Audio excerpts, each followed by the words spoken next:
Okay, Scott, we have 1 cup of extra light olive oil here.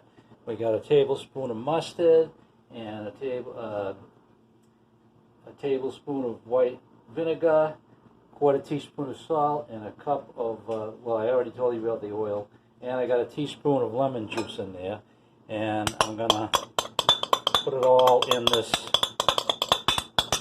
the oil, and whatever the heck, that's lemon juice. All right, and then we take 1 egg at room temperature. It was cold, but I put it in warm water, and we put the whole egg in the mixture.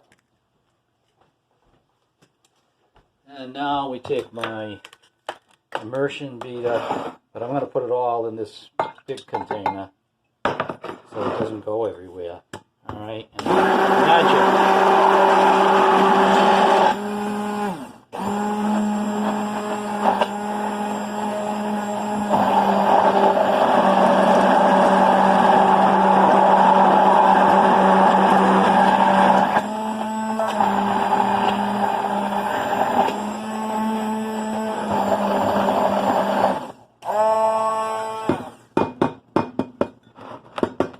There we go. We have mayonnaise. Let's see how it tastes. That is delicious. Can you see that?